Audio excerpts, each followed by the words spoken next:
Miguel Torres thought he was invisible, renting vans under fake names, crossing state lines under the radar. But when Priya Desai, the digital mastermind behind a multi-million-dollar theft ring, slipped up at a Charlotte coffee shop, the entire operation began to unravel like a string of stolen barcodes. It all began with a barcode.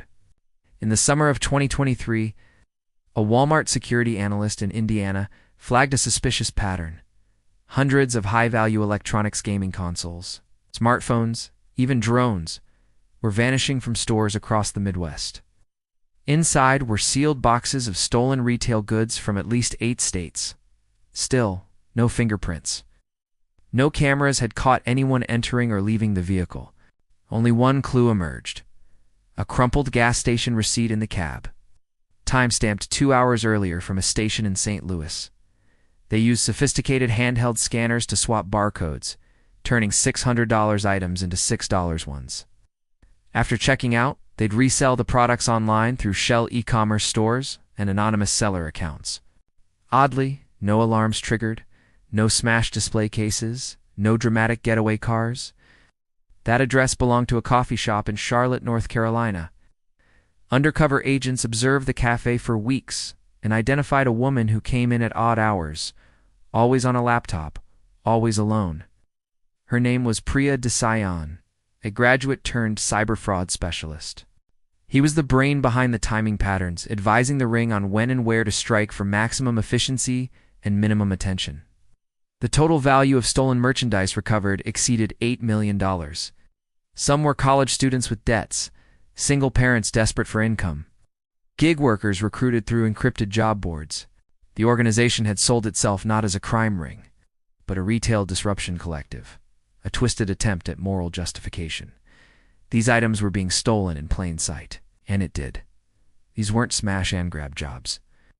This was organized crime for the modern era, hidden behind laptops, logistics. She was the digital architect behind the scheme, linking shoplifters on the ground with e-commerce resellers overseas. The sophisticated nature of the group had masked the true scope of the problem for years. Only once it was dissected, piece by piece, did the country realize how deeply these shoplifting rings had infiltrated the retail ecosystem. She maintained software that generated fake receipts and barcode overlays, and she encrypted every transaction. Her skill kept the entire network invisible until now. Further digging uncovered a storage facility rented under one of those names. In Atlanta, they arrested a couple who'd trained dozens of shoplifters in stealth techniques and surveillance evasion. In Phoenix, a tech repair shop was revealed as a front for modifying stolen devices and wiping serial numbers. Desai's arrests led agents to her encrypted cloud storage, which held detailed records of everyone involved: drivers, cash mules, fake buyers, even regional coordinators. The DOJ saw the scale. Over 65 individuals spread across 14 states, organized into teams with military-like discipline. When the FBI and local police raided the unit, what they found stunned them: rows of brand-new goods, sorted by category, all neatly tagged with fake barcodes. The thefts weren't random. They quickly realized this wasn't the work of opportunistic thieves. It was an operation organized, mobile, and highly disciplined. They followed a silent rhythm: hit one store, wait 3 days, move to the next city. The thefts stretched from Ohio to Illinois, then down to Tennessee. Police filed reports, but nothing stuck. Local authorities dismissed them as isolated incidents, the kind of petty theft that drained police resources but rarely led to headlines. That changed in October, when a truck carrying over $300,000 in merchandise was found, abandoned behind a discount mall in Kentucky. That receipt led investigators to a name: Miguel Torres, a man with a clean record, but who had rented 5 cargo vans in the past 2 months under different aliases. The discovery prompted the Department of Justice to step in. Using surveillance footage from dozens of retailers, DOJ analysts noticed the same people showing up again and again: different outfits, different cities, but the same faces.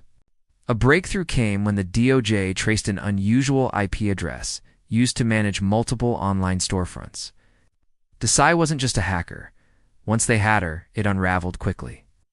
They called it Operation Velvet Lift. The DOJ launched coordinated raids in 6 states simultaneously.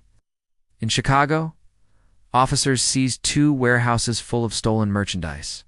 The most shocking twist came from Florida, where investigators arrested Marvin Mack Lawson, 62-year-old former retail security consultant who had authored several training manuals used by national chains.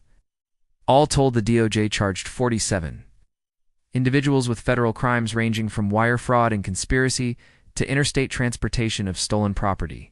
But perhaps the most haunting discovery was psychological.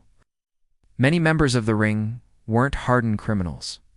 In public statements, the DOJ emphasized that what made this case especially dangerous wasn't just the theft hit, was the blending of digital anonymity with real-world precision.